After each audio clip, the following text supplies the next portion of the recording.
네, 그럼 오늘 읽을 거리를 시작하겠습니다.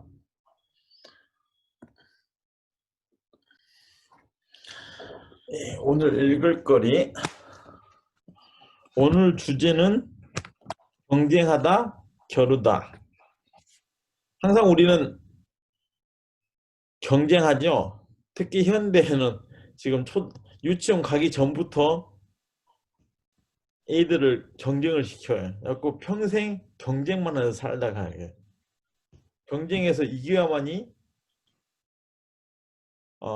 좀 더 좋은 거, 나은 것을 점유하고 더 가질 수 있다고 계속 가리키면서 경쟁하게 만들죠. 경쟁하는 생각은 누구나 다 가지고 있습니다. 그렇기에 우리의 마음은 쉬지 않고 비교를 합니다. 경쟁하기 때문에 뭘 해요? 비교를 하는 거죠. 태어나가지고 첫 번째로 태어났으면 좀 경쟁심이 좀 처음에는 적어. 동생이 나오기 전까지는. 동생이 나오고 나면 거기서부터 경쟁을 하죠. 엄마 아빠의 사랑과 장난감을 더 독차지하기 위해서 하는 거죠. 경쟁을. 그러면서 또 비교를 해. 뭐 가족끼리는 형제끼리는 경쟁만 하는데 이제 잘하다 보면 또 좀 더 잘하도록 하기 위해서 뭐가 들어가요? 비교. 쟤는 이만큼 하는데 너는 얘만큼 못하니. 그래서 비교가 들어가는 거죠. 그래서 계속 집안에서도 밖에서도 경쟁을 시켜요. 밀림의 왕 호랑이처럼 비교할 다른 동물들이 없으면 그냥 그대로 당당하고 여유로움이 멋들어지게 자연스럽게 나오겠지만 마음 안에 최고이고 싶거나 피해의식이 있는 사람은 마음 한쪽에서 항상 비교를 합니다. 최고이고 싶다는 것은 이미 최고가 아니라는 것입니다. 아까 호랑이처럼 최고가 아니니까 내가 누구 뭐 비교해가지고 덜 떨어졌다고 생각하니까 계속 채우고 싶은 생각이 올라오는 거죠. 근데 이미 자기 마음이 그냥 탁 놔버리든지 완전히 최고라고 생각해 버릴 정도로 딱 되어버리면 굳이 채우고 싶은 생각이 안 나는 거죠. 그래서 계속 이만 바라보고 발을 동동 구릅니다. 남을 헐뜯는 말을 하는 사람은 언제나 등수 안에 들지 못합니다. 이미 시작부터 뒤처져 있기 때문입니다. 최고 되려고 막 하는 것도 있지만 이렇게 헐뜯는 것은 또 비교해가지고 그 사람을 누르고 올라가고 싶기 때문에 인간관계에서도 계속 헐뜯어야 저 사람보다 나의 활동 범위나 내 인기가 더 올라가고 내가 할 수 있는 게 더 많다 생각하기 때문에 계속 헐뜯는 거죠. 근데 이 헐뜯는 그 마음이 있으면 이미 1, 2, 3, 4, 5, 10등 10명에서 9등 안에 못 들죠. 자신의 영역을 넓히려고 비방을 해도 어느 정도나 모두를 점령해도 그것이 진정 자신의 영역은 아닙니다. 누구나 무엇이나 감당할 만큼 가져야 탈이 안 납니다. 자기가 마음의 그릇만큼만 가져야지 이 물을 그릇에는 1리터밖에 물이 안 들어가요. 근데 2리터를 붓는다 해서 2리터가 그 그릇에 안 담기는 것처럼 우리 마음도 그만큼 내가 가지고 있는 마음의 한 300만 원 정도밖에 운영할 수 못하는 마음인데 1000만 원을 던져줬을 때 300만 원 잘하면 한 400 정도? 나머지는 다 샌다는 거죠. 누군가가 도와줘가지고 엄청난 재산을 불려놨어도 자기가 그것을 하지 못하면 탈이 나서 다 사라진다는 거죠. 많이 가지려면 본인 실력을 길러야지 머리만 써서 남의 것을 가져오면 도둑질과 같습니다. 우리는 본래 모두가 존귀하고 아름다운 존재인데 어느 한순간 한 생각이 삐뚤어져서 그것을 완전하게 망각하고 살기에 경쟁하고 시기 질투를 합니다. 경쟁도 정당하게 한다고 하더라도 사실은 각자의 현 상태가 다르기에 불가능하지만 그래도 조건이라도 똑같이 해서 경쟁을 하면 승부에 굴복하기 쉽습니다. 이게 이렇게 조건을 딱 똑같이 만들어 놓고 해도 사실은 각자의 몸도 다르고 그 알고 있는 게 다르기 때문에 사실은 정확한 경쟁은 아니죠. 근데 이제 조건이라도 같이 해놓으면 거기서는 그나마 이제 내가 이 조건 하에서 조금 낫다, 좀 덜하다, 그거에 대해서 확실하게 인정하기 쉬운 거죠. 지금 아무리 경쟁해서 이긴 승리자라 해도 내일의 승리자는 아닙니다. 산꼭대기에 올라왔다고 하더라도 거기서 살 수는 없습니다. 그리고 그곳은 다음 사람에게 비워줘야 합니다. 그렇죠? 아무리 경쟁하고 겨루고 비교해서 뭔가를 많이 했더라도 우리가 산을 이렇게 계속 땅을 밟든 돌을 밟든 누군가를 밟고 올라갔더라도 그 꼭대기에서 영원히 살아남을 거기서 살 수는 없는 거죠. 언젠가는 또 내려오게 되죠. 그럼 올라가서 그쪽을 다 보고 알았던 사람이 알아서 내려온 사람하고 가보지 못한 사람하고는 뭐가 달라요? 식견이나 아니면 그 꼭대기에서의 그것을 모르기 때문에 안 가본 사람은 계속 거기에 대한 미련과 가고 싶은 마음이 남고 그래도 가봤던 사람은 그건 못 덜하죠. 근데 거기서 그 자리를 가봤으면 내려오고 누구인가 이렇게 양보를 할 줄 알아야 돼. 그건 양보는 아니죠, 사실은. 이미 가봤으면 내려놔야 돼. 그거와 똑같아요.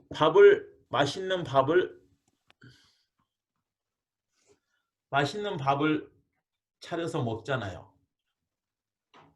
밥을 신주성찬 한 30가지 되는 정식을 먹었어요. 그러면 그 먹기 전에 그 정식 밥상에 있는 정식은 누구 거예요? 내가 사 먹어도 어쨌든 하니간에 내가 먹을 수 있는 내가 권리가 나한테 있잖아. 그걸 먹고 나서 시간이 지나면 하루나 지나면 화장실에서 나오잖아요. 그와 마찬가지요.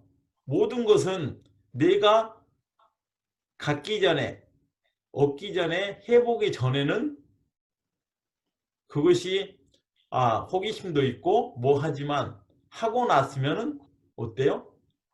모든 게 다 무상하고 변하기 때문에 하고 났으면 거기에 대해서 내려놓을 줄 알아야 된다는 거죠. 아무리 경쟁하고 다퉈가지고 그걸 얻었더라도 얻기 전하고 얻고 나서의 그 마음이 같나요? 다르죠?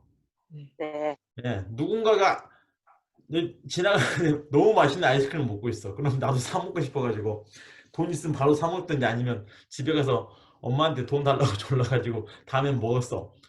먹기 전에는 맛있게 보였기 때문에 너무 달고 좋았는데 먹고 나면 어때?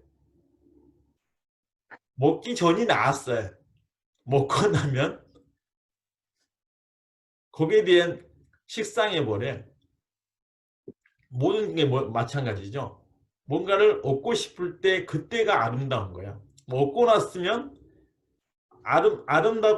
아름답던 이유는 그만큼 뭔가가 내가 이렇게 하려고 하고 뭔가 좋은 이렇게 생각이나 에너지가 나오는데 딱 얻고 나면 그게 예, 이렇게 변한다는 거죠. 그냥 뭔가 별거 아니거든 사실은. 그렇기 때문에 경쟁할 때 아무리 힘들었어도 그만큼 얻기 위해서 아무리 괴로웠고 힘들었어도 딱 하고 나서는 내려놓을 줄 알아야 된다는 거죠. 그것을 영원히 내가 가지고 있을 수는 없어. 아무리 맛있는 밥을 먹었다 해도 그것이 내 몸 안에 영원히 남지 않는 것처럼. 뭐가 영원히 나한테 남을 수 있어요? 없어요. 왜? 본래 그게 영원할 수 있지 않기 때문에. 공부를 열심히 해가지고 엄청난 백과사전을 다 외웠어.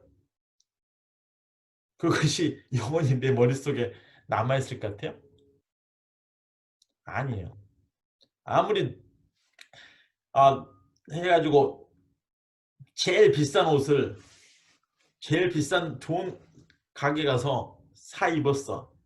사 입기 전에는 이게 100만 원이든 300만 원의 가치가 있는데 사서 딱 입어버린 그 순간 가치는 떨어지는 거죠. 근데 입고 나서 그것을 얻기 전과 얻는 후가 똑같이 항상 마음이 변하지 않고 평정심을 유지하는 게 가장 좋다는 거죠. 어떤 것도 얻고 나면 사실은 아까 말씀드린 아이스크림과 같은 거예요. 아무리 30 몇 가지 한정식집 가서 그걸 다 먹었어도 그것이 결국에는 밑으로 나오면은 자연으로 돌아간다는 거죠. 어떤 것도 영원히 내가 잡을 수 있는 게 없기 때문에. 근데 이게 이렇게 겨룰 때, 비교할 때, 경쟁할 때 또 내가 얼마만큼 이걸 얻기 위해서 누군가를 얼마만큼 상처를 주고 있는지, 내가 내 스스로를 얼마만큼 속이고 있는지 거기서 또 바라보는 그것이 중요하죠. 그걸 바라보지 않고 막 밟고 짚고 가다 보면 뒤돌아봤을 때 내 뒤에는 뭐죠? 좋은 아름다운 모습이 아니라는 거죠. 지나간 자리가 아름다운 만큼 내 인생이 아름다운.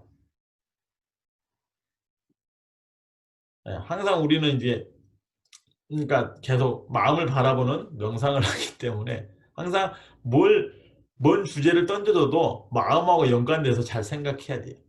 내가 하면서 이걸 하면서 내가 얼마만큼 누군가를 상처 주고 있는 건지, 누구를 아프게 하고 있는 건지, 그 다음에 내가 내 스스로한테 속고 있는 건지, 나를 스스로 또 힘들게 하고 있는 건지.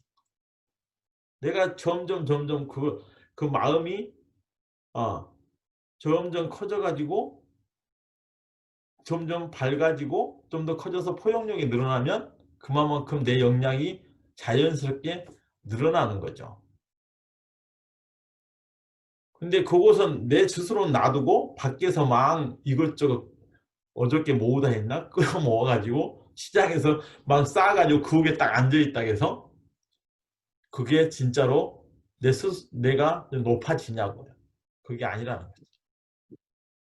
딱 바닥에 있어도 항상 호랑이처럼 당당하고 누가 딱 건드려도 그냥 별 반응하지 않는 당당함, 그 다음에 확신, 그런 것이 나를 가치 있게 만드는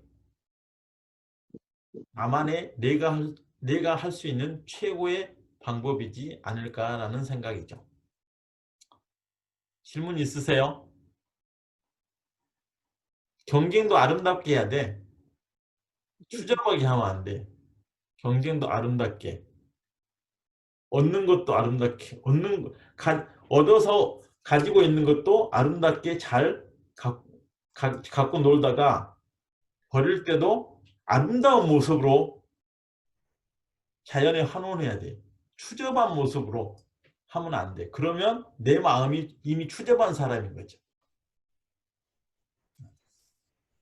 근데 이제 보통 우리는 그냥 딱 결과만 멋되게 딱 이렇게 포장하고 나면 그 중간에 어떻게 했는지는 생각 안 하는데 중요해요. 인생을 추접하게 살지 말자. 투잡하단 말이 좀 듣기 거북한가요? 인생을 아름답게 살자. 네, 뭐, 네. 아름답게 살겠습니다. 네. 질문 있습니까? 여기 명상팀에서는 경쟁하지 말아요. 그냥 자기 한 만큼 느는 것이요. 거기서 또 뭐 내가 좀 더하네 어쩌네 하고 막 하지 말고 그런 생각 일으켜봤자 그만큼 태워본 것이요. 그냥 계속 비워가면 돼. 그러면 오늘 여기서 질문 있어요? 마지막으로 더? 없어요? 그러면 마치겠습니다. 잘 주무세요. 감사합니다. 네, 아름답게 아, 주무세요. 네. 네, 끝입니다.